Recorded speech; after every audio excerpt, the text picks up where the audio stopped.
meet you. Dalida. Well, I know you're famous Yeah, here. no, right. I'm Jean. Hi, Jean. So nice to meet you. Are we ready? Is this one good? Do you know how to record? I think it's recording now. It is recording now. And I'm Alex. Hi, We met Alex. in Vermont. That's how I should put it. Oh, Did a fantastic. lecture there. Oh, yeah, great. Yeah, I felt like you look familiar. Yeah, great. So I'll start with this. Story of migration in my life. Well, I'm an immigrant. I moved to the United States 15 years ago.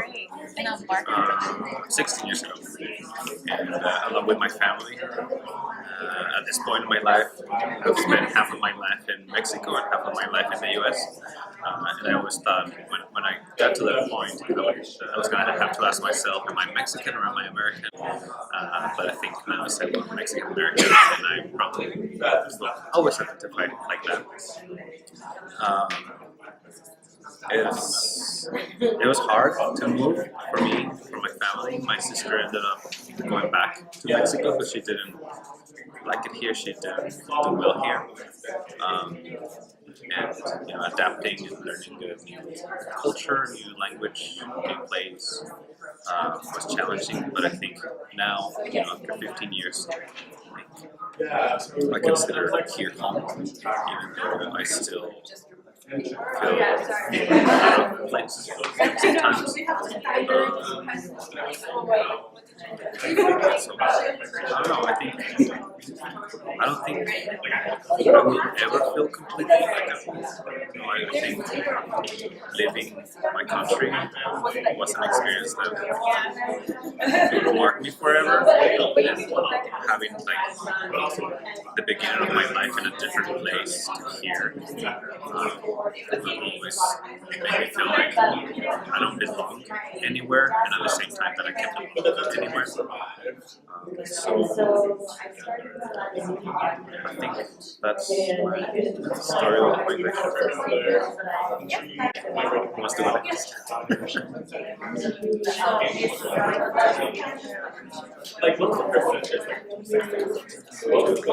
I can. I don't want to be on camera, but I do. I can turn it off. Oh, I don't mind the sound. I just don't want my face. I so totally identify with you. I was one of the post-war World War II Madam Butterfly children. My father was an American soldier, and my mother was Japanese. And he promised to come back, and he never came back. And so when I was 4, my mother and my grandmother had been banished from the family because my mother had a relationship with an American soldier. And my mother was pregnant at the time, with me. So she and my grandmother moved to Yokohama for my birth and to await the return of my father. And he never came back. And so they left me in an orphanage that was run by a German physician. And my American parents that eventually adopted me were Methodist ministers, and they were in Japan as career ministers. And I eventually went to live with them, and at age 7 was adopted, and then had to wait for a long time to get into the States because of the Japanese quota system, immigration system, and ended up moving. Our family eventually moved here permanently when I was 16. I've always felt like the odd person out. It didn't matter where I was. I was either too yellow or not yellow enough, too white or not white enough, depending on which half. So I understand what you mean by you didn't always know. And I've always been the odd man out. I moved to this Mormon state, and I'm not Mormon. I lived in Texas when I didn't have gray hair, and my hair was past my butt, and I was much darker because I was out in the sun a lot. Everybody talked to me in Spanish, and when I wouldn't respond in Spanish, they'd get mad at me and yell at me for not being proud of being Chicano. So it didn't matter. Here in Utah, I can go down to the reservation and they speak to me in Navajo. So I have, I guess, kind of a ubiquitous appearance that they can't quite categorize what I am. And have you gotten the where are you from or really from or what are you kind of questions? We all get that. I had the oddest one about 2 weeks ago though. This Vietnamese woman asked me, are you from one of those countries where people like to eat rice every day? And I've never been asked that before. I thought, well, that's a really different name.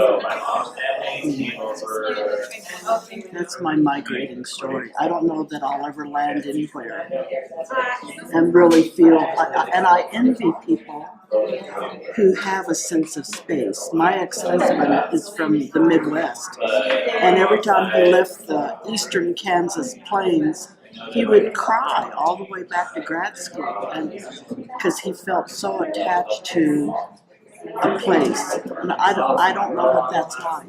I don't. His mom was like,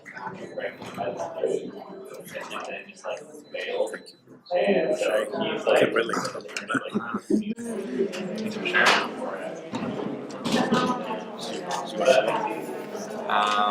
okay.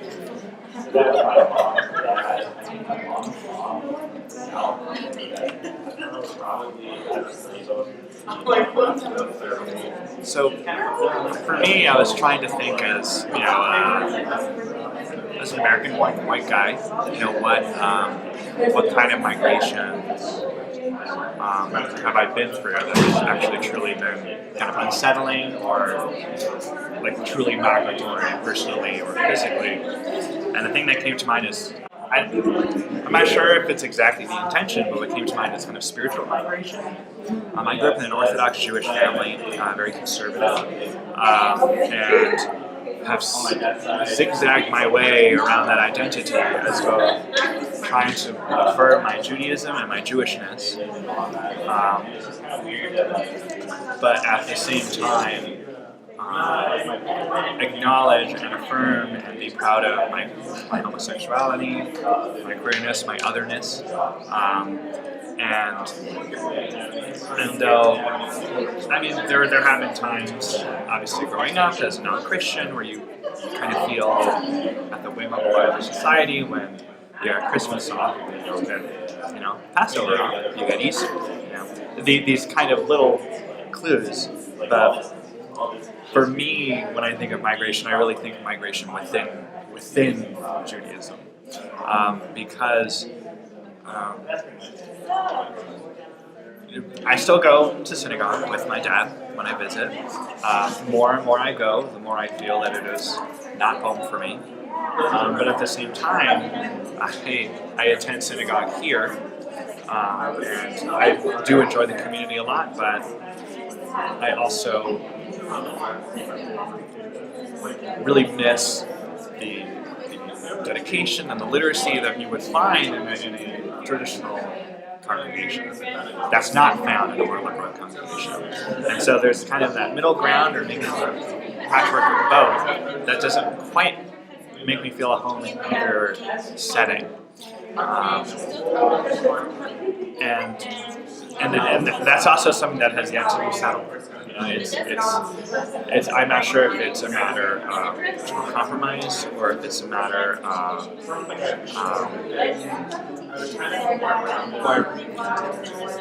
then again, I think I've always been kind of drawn to existential crises. It's just kind of a person. It's just I tend towards those things, and I feel like if I'm not being challenged spiritually in my space, then I shouldn't be there. And so part of me is thinking that kind of spiritual unsettling is what it's meant to be for me. And that if I was spiritually settled, that would be a bad thing for me and a bad thing for other people around me. Just because I feel like I wouldn't grow as a person, and therefore if I'm not growing as a person, then what's the benefit of anyone knowing me? So that's what comes to mind. Because it's also, I mean, I recently read a book about a Jew who grew up in traditional, came out of the closet, was dating a non-Jewish man, and having to cope with all the different stigmas there. And there's always a relationship that you will have with your past, and there's always a looking forward to the future that is unsettling. And I think that's, when I think of migration, the journey that I have taken now.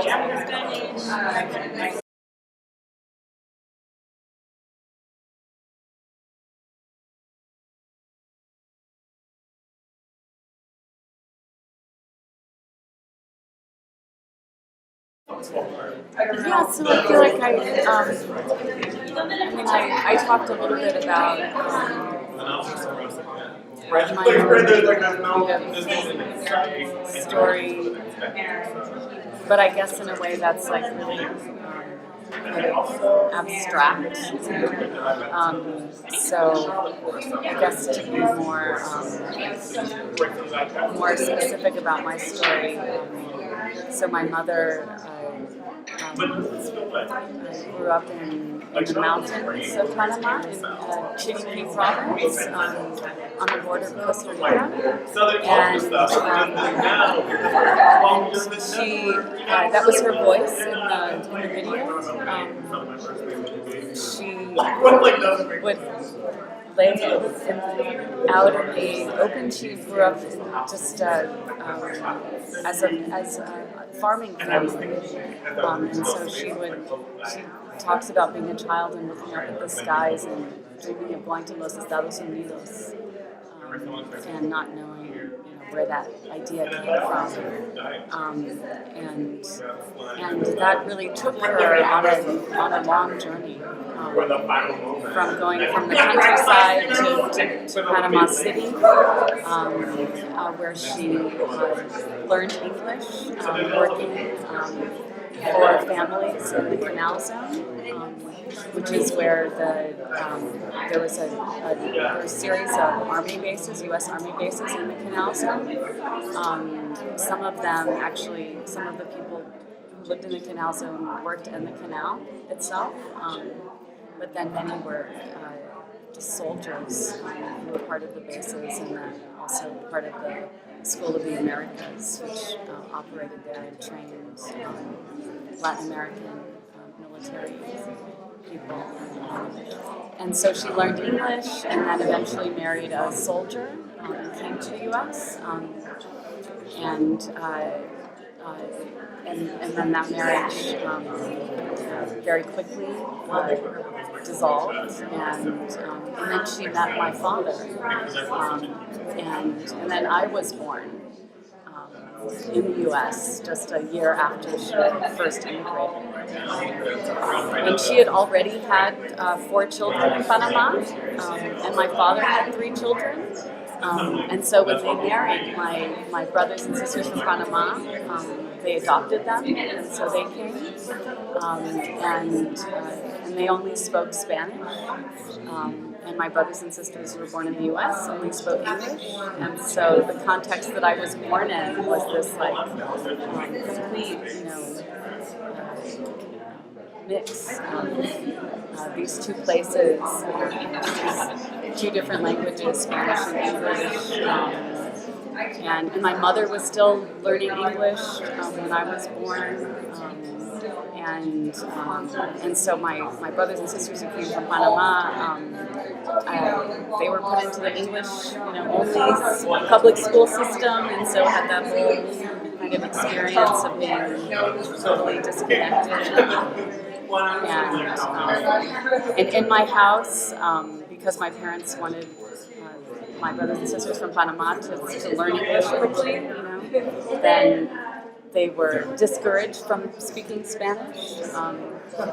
So in a way, there were all of these kinds of histories and experiences that were kind of actively suppressed or put out of the picture because especially for my mother and my father too. This was really important that everyone become Americans, right? And so that context, I think, has really impacted my whole life, and in the ways that I think you talked about feeling like there's never really a place, and the question, like, where are you from, and so it's a very strange question for me because where am I from? where how do I locate that? I mean, yes, I can say I was born here, in the U.S. I was born in Ann Arbor, Michigan. I can say that place, but there's so much more to tell about that place. It's a very unstable place. But I also really relate to what you said because I feel like there's a way in which that is, like, I do connect that to a spiritual kind of migration, because it's become very important to me to be very connected to the different members of my own family, and also to my family in Panama, and also to my father's side of the family in North Carolina, Anglo-American. And when you say connected to them, are you taking in terms of their church affiliation or they're just having a strong relationship and feeling like I am part of a family that is both in the U.S. and then in Panama. So I think it's more just feeling like we're a family. So I visited them a lot, and so then that's also made me feel like Panama is a home also. But it's also like that sense too where I'm not quite Panamanian enough, And when I go to Panama, there's people who they just will think of me as an American, And my family thinks of me as the American, and so. Yeah, so just those different kinds of positions and migrations that are, I really liked what you were saying about, you redefined migration for me, because I feel that I have so migrated away from my adopted father's faith. He was a very harsh, judgmental, kind of a Jonathan Edwards kind of sinners in the hands of an angry God person. And so I am so far away from that I now kind of don't like to subscribe to any organized congregation. What's interesting is I'm part of the Japanese community, and if I go to any church, it's to that, but it's not because I believe anything that their Presbyterian church believes. It's because I need to be near Japanese people and understand why I like rice. Something as silly as that, So thank you for helping me define that.